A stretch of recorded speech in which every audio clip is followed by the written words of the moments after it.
Yo, what's good? Welcome back to another episode of the Celtics Chronicle / Taylor Talk Celtics. With me, your boy, Adam Taylor.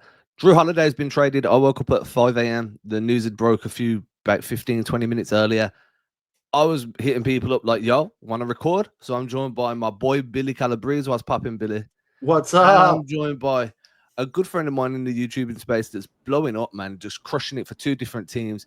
Bruce Velez, or Velez. Is it Velez or Velez? Velez. There we go. Velez, I was wrong both times.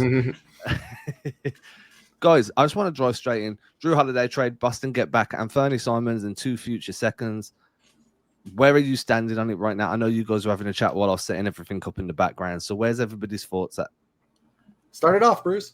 All right, so I really like this trade ultimately for both teams. I think for the Boston Celtics kind of side of things, we can get into that kind of first. I really like the addition of Anfernee Simons. We're talking about how he's going to be a great fit offensively into this Celtics system. And I do think even though he is a player that has some defensive efficiencies, he will fit in solid alongside a guy in Derek White kind of slotting in, because Derek White was supposed to play that point guard position before the Celtics even acquired Jrue Holiday from the Blazers originally. But the best part about this for the Celtics is obviously saving that luxury tax money. Even though they do not drop below into the first apron so far, they still have to shed some salary. They at least are saving $40 million in luxury tax, which I think is a big key for this Celtics team down the line, as Anfernee Simons is on an expiring contract going into next season. And I think this is going to be a great move for the Celtics, kind of restructuring their team. And I think it's kind of resemblant of them trying to get a guy like Derek White from a couple of seasons ago, going into some guy that has some untapped potential, and we'll see what he can turn into for this Celtics team in the future. Yeah, see, I totally agree. I also think the second apron thing, like obviously we're still over it, but it's like chopping down a tree. You don't chop it down in one swing. You got to do multiple things to chop it down, and it might take over time. Me and Adam have talked repeatedly about like this isn't something that's just going to happen over the summer. It might happen over the trade deadline. It's going to be a process to get under, but we already made a big jump there. Getting off that third year of Jrue Holiday's contract, that's when it really becomes a nightmare. Because obviously next year he's probably still going to be very good, maybe even the year after. But like I said, just getting off the contract now is such a huge thing. And you get an exciting player back, explosive, offensive, young. He fits the timeline. He's only 26. He's younger than Tatum, guys. I think the one thing that really stands out to me is the way he's going to fit this offensive system and just how seamlessly he will slide into that Joe Mazzulla kind of basketball system. And this is assuming that Joe's going to continue to play a 3-point heavy offense. And the reason I say that is every season coming into this one, Tatum's been your best player, and now Jaylen Brown's your best guy, and he's more of an explosive rim threat and a mid-range threat. So maybe we see the offense change slightly that way. But overall, Simons is going to really fit well. I mean, I pulled up his cleaning the glass numbers here. If we just look at the bottom line where it's this past season, and this is shot frequency, not field goal percentage, just the frequency of where your shots came from. 50% of his offense came from the 3-point line, and barely any came at the rim. We're not really going to see him trying to rip and run or clog the lane. He's going to do a lot of his work on the perimeter, and then he'll attack closeouts, which is where that 32% mid-range comes from.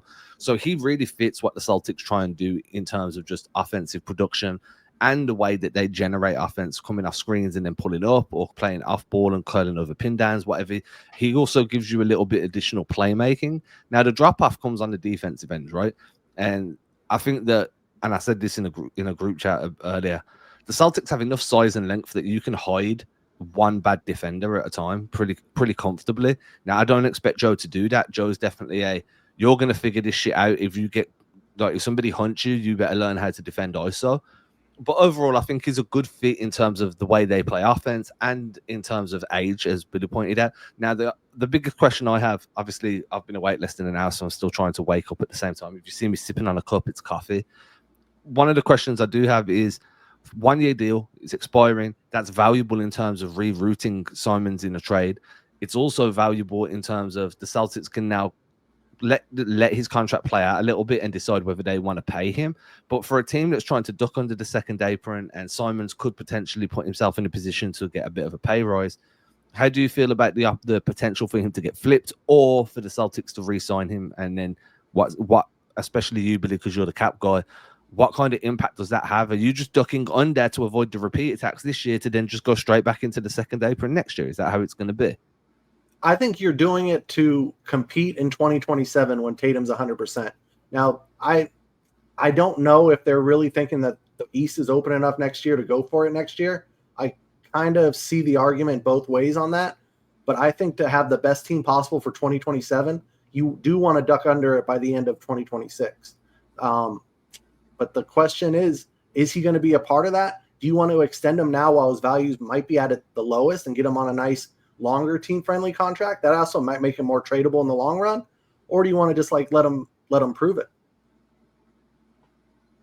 Yeah, I would say, in my honest opinion, it's going to be very difficult because, like you mentioned, if they do duck below the apron, it's kind of a question of, do they have to really go back underneath? I might have a question kind of just surrounding that. If they duck underneath the apron and they go back above it, it doesn't, like, they don't have to deal with those penalties again, right? Or is it like 3 in every 5 years where they have to deal with those penalties? Yeah, so they would avoid the repeater for only the year they're under it because it's like multiple years. Yeah, so they would have to stay under for like 2-3 years. And I don't see them doing that unless there's something really drastic coming that we don't even see. Like that'd be a Jaylen Brown trade probably. Okay, yeah. So then I think it does come a question and honestly seeing if you're going to be able to flip him. And I think that's where it comes into this season where, like you guys were saying, you kind of give him that opportunity to kind of play into that first half and see how he fits in with this squad. And if he is a fit that they do see maybe long term, maybe they do look to extend him. But if not, and he is playing up to solid value, maybe they do look to flip him to get either younger assets or another breakdown of contracts as well to make some salary breakup easier. And that's where the tough part is, right? Because the Celtics aren't a rebuilding team. You don't want them acquiring and flipping talent consistently because Brad's favored continuity since taking over in the front office. And now it feels like there's going to just be this period of instability of not knowing who's around long term and who's not. I think that if Simons does well, then there's an opportunity there to pick him up, as Billy said, on potentially a team-friendly deal. But he's going to want to get paid. He's got no reason to show any loyalty to Boston in terms of contract negotiations, and that makes things a little bit murky. Could be some contentious discussions there. But overall, I think that basketball-wise, the fit makes sense. You worry about the contract negotiations midway through the season. For all you know, or for all I know, for all any of us know, there's been a discussion behind the scenes where it's like, hey, we'll trade for you, but then we're going to want you to re-sign because we don't want to give up Jrue Holiday for a rental. Brad seemed very confident in being able to get genuine value back for Jrue, and he's done that. But now the way we're going to judge this trade is on what happens with Simons. Do you re-sign him? Do you lose him for nothing? Or do you flip him for additional assets? And we'll judge the trade based on how that plays out rather than judging it based on right now. Because right now you do have a rental. You've gone to Blockbuster and rented a very good movie, but you don't know if you're going to buy it or you're just going to send it back or whatever it may be. And that's kind of where we're at with it. I do think that I like the idea of a Simons White backcourt. I think that could be quite dynamic. Do I think that there's going to be some questions there that need answering in terms of just the way those two guys play together? Can Simons play off ball more? I think both answers are yes, but in the grand scheme of things, my biggest concern right now is just, does he stick or do they twist? And that to me is going to be the biggest talking point over the next few weeks until the next trade happens. Well, until Wednesday when the draft happens, and then we'll have new talking points. Yeah, because I think the next domino to fall will be the KP thing. So whatever return that is, and who knows, it's probably going to be another middle of the night for some of us like this trade was, because Brad does not sleep. And I mean, he's going to ruin all of our 4th of Julys. We're just going to be on our phone waiting for the next move. How do you feel? Sorry to get this out there. How do you guys feel about Jrue being sent back to the place where we originally traded for him from? I thought Bruce nailed it right on the head with like the identity they're building. If you want to expand, like we were talking about before the show. Yeah, so I really like what Portland's trying to do here. They kind of are taking a book out of what some teams have been doing across the league, like Houston, Detroit, and Washington, and trying to get some of these veterans in with some of these younger core players to kind of just establish an identity of just leadership and kind of putting the team on that right direction and right path. And I think a team like Portland is really going to strike in doing that. They were a top 10 team in defense in the second half of the season last year with guys like Toumani Camara, who made an all-defensive second team, Denny Avida, who took a big rise. They also have Robert Williams and Donovan Clingan, who are going to be very effective defenders if they are available to play, with Robert Williams having some injury concerns. And bringing a guy in Jrue Holiday, I think, can add to that defensive core, be a solid playmaker, but also be a great veteran and leader in the locker room, and also as a mentor for Scoot Henderson, which I think is going to be very key for this Blazers kind of direction and kind of pushing through. Anfernee Simons didn't really fit that. We had kind of heard rumors of him being in trades with, the Orlando Magic as a potential suitor, dating even back to last year because they needed some offensive scoring, and even into this year. So I do think that kind of time is out for him, but it is kind of ironic that he is ending up going to the team that they did acquire him back for, because they technically now got Jrue, Robert Williams, and Denny Avdija basically from that trade, because they traded Brogdon for Denny Avdija. And it seems they're just building a team that's perfect for Chauncey Billups, the coach. I mean, Jrue Holiday is like the modern equivalent of Mr. Big Shot anyway. He is very similar to Chauncey Billups, kind of that journeyman who's going to get your team over the top like he did with Detroit. I do love that fit there. I do think that having somebody that, I mean, we talk about it all the time, the way Holiday was like a coach on the court on the defensive end, the way he would call out coverage, he'd call out people to come up, come down. I mean, it's going to be such a huge upgrade in their backcourt defensively. Where do you think this goes for Boston now? Now that Jrue's gone, how obviously the perimeter defense goes down. Obviously, the 3-point shooting improves. Jrue had a bit of a down year shooting, especially from the corner. Went from 50% to whatever, or 60% to whatever it was last year. I think it was in the high 30s. It was a decent drop off. And now you've got Simons that's going to be able to attack off the dribble, off the catch, but you lose a bit of that defense. Do you think that the Celtics go to a single big lineup more frequently just to give you some additional wing depth that can rotate more quickly? Because if you've got two double big and one of your bigs is like Luke, and the other one's like Kristaps or Al can defend isolation, but you don't want him switching onto the perimeter too much. What I'm trying to get at is, if you've got a backcourt of Simons and White, do you then lean into a more single big approach because you need the additional versatility that having an extra forward can bring? Does that make sense? Yeah, I say absolutely. And I think Brad was watching the Pacers. He watched the finals. They play such a faster pace than what we kind of played. And I think that the future of the NBA, it's a copycat league. The future of the NBA is to play faster, to run them out. Like you saw OKC was even tired, and they're the youngest NBA champion ever, but they were so tired going up and down the court with like the way the pace, ironically, the Pacers played. And I do think a faster playing Celtics team is going to benefit Tatum when he comes back so much, because Tatum would thrive in that kind of situation. Yeah, I would agree with that. And I also would kind of piggyback on that with depending if Porzingis is here, I think he kind of will be gone because they do want to shed some more salary. But if they do decide to keep him or something like that, even without him, Jaylen Brown also succeeds in that faster pace of play offense as well. And that's kind of where he strives, is when he can be that main guy in control and be slashing and be able to attack the rim and play in that type of style of play. And I think that's going to complement the Celtics, especially this season with Tatum kind of being out. They can kind of, I guess, reshift their focus of how they want to play this season from a little bit more of a steady pace 3-point team passing around the perimeter to a little bit more high action pace driving team that also still factors those 3-pointers in, which I think could be very key, switching to a Jaylen Brown led Celtics team this year. Yeah, more rim pressure, more drive and kick, and then more catch and shoot that way. I think that Simons definitely signals a change in the way that you're looking to play pace wise, just because of the fit and because of what you need there. Especially as, again, you're going to probably want to go single big. As if you've got Nemi on the floor at any point, then you're going to have a nice rim runner there that can just get down into pressure the rim, provide vertical spacing, consume that dunker spot, and do what you need to do. That allows you to do a bit more at tempo as well. For me, I just think that I don't expect the Celtics to play the same way as what they have done the first 2 years of Mazzulla. And then you pick up somebody like Simons that gives you a little bit of optionality in the tempo that you play, in the amount of off-ball actions that you can run, takes away some of that defense, which means you probably will be a more transition-based team because you want to get back in transition and get out in transition. It makes me a little bit excited, because I don't know about everybody else, but a lot of half-court 5-out offense where there's not too many actions being run, that gets me a little bit frustrated sometimes. And I feel like, again, if you can copy what the Pacers were doing, that was super exciting to watch. Simons can give you that. Brown can give you that. I don't expect Nemi to play a huge role, but Nemi can give you that. White would be fine in that system.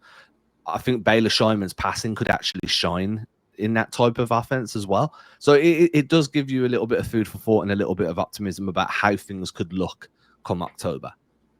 And I do think it is the nail in the coffin for the J.D. Davison experiment, because the only chance he had was if Jrue Holiday got flipped for a non-guard, and then obviously White would play point guard primarily, Pritchard would get more minutes, and then he would actually have a spot. Now with another backcourt buddy, there's no chance, and I always thought that experiment should have ended anyway, but that's neither here nor there. Yeah, and I think where you guys mentioned this earlier too, but they're lacking a little bit of that defensive pressure with losing Jrue Holiday. So it'll be interesting to see what they can kind of do out there. Maybe, like you mentioned, if they're going to be taking away that JD experiment, maybe they do and try to go out and get another defensive guy that can be one of those guys on a veteran minimum contract, or maybe in a trade. I know that Chris Dunn was one of the guys that was mentioned potentially in like a Jrue Holiday, Chris Paul deal. He's on like a $5 million contract. That's someone that I would definitely be interested in if they could go out and get to help replicate that, or maybe a Colin Sexton. But I think with Simons, Derek White, and Peyton Pritchard, that might be a little bit too much guard play, obviously. Yeah, I think the JD stuff is really interesting, right? Because if we're talking about Boston adopting a bit of a higher tempo offense, JD actually works there. That's where what you need to get the best out of JD is allow him to be. I always call him like Wish Westbrook, because if you're playing high offense, he can be that rip and run guy that can get downhill, pressure the rim, and kick out. That's his game. Which is wild to think that if the Celtics do move towards that's going to be the year the experiment ends, because that would be the year where you'd really want to test that experiment. But I do agree. I think that it's going to be really difficult for him to earn any minutes with a Simons, White, Pritchard rotation. It's just tough. Maybe if you want to be like guard depth, he's there on the end of the bench. The Celtics have a team option for him this year, but without him or with him, I still think a lot of your perimeter defense is going to come on the wing. I think without Jrue Holiday, Brown's going to have a lot more questions asked of his on-ball defense now. He kind of took a step back last year compared to what we saw during that championship run. Drew's gone, so you don't have him to lean on.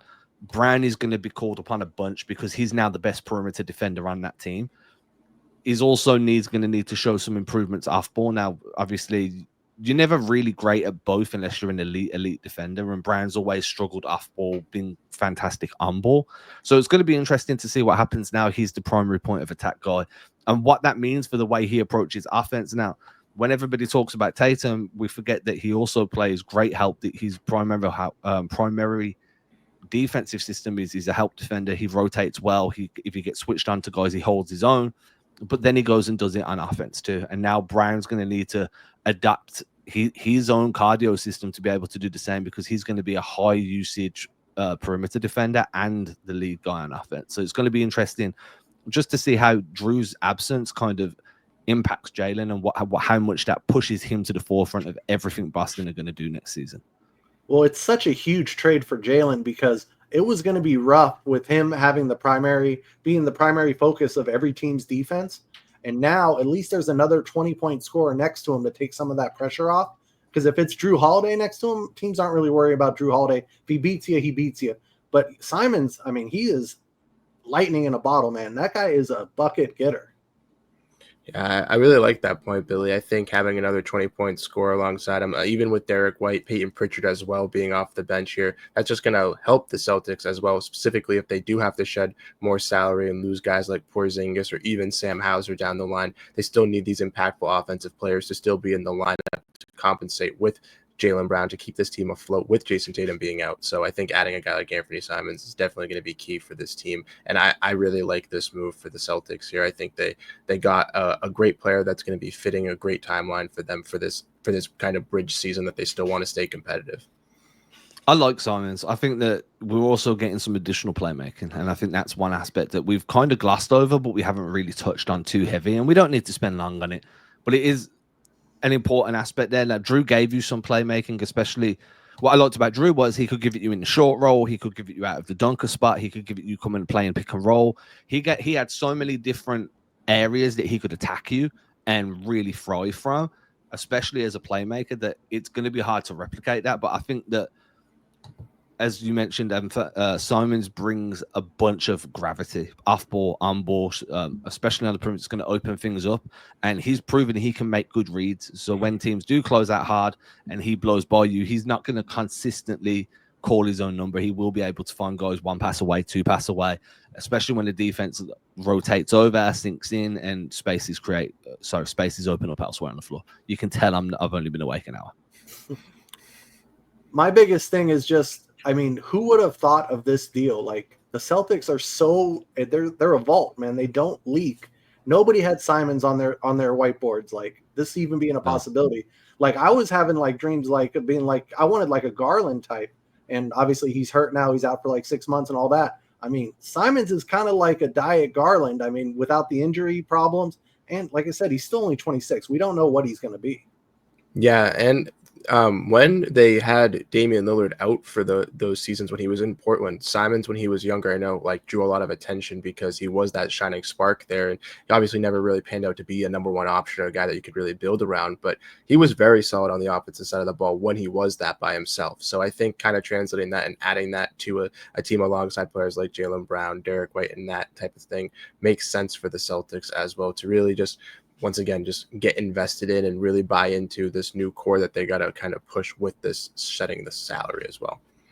Talking of salary, that's kind of where I want to end this. So I'm going to pull up a graphic from Bobby Marks over at ESPN. Billy, you're the cap guy on this show, so I want you to just break it down, let everybody know where the Celtics stand right now, potential opportunities to obviously get under the second apron. So whatever you want to, however you want to do it, man, dude, I'm still waking up. Yeah, no worries. Like I said, if anybody has anything they want to comment or questions, but basically being about 18 million over that second apron, that 207, it's really easy to get under because you got like a Sam Hauser who makes like 10, and then you have whatever this Porzingis deal, you're going to obviously take less money back than you're giving with Porzingis. Like, even a Porzingis deal alone, maybe it actually lets us keep Hauser.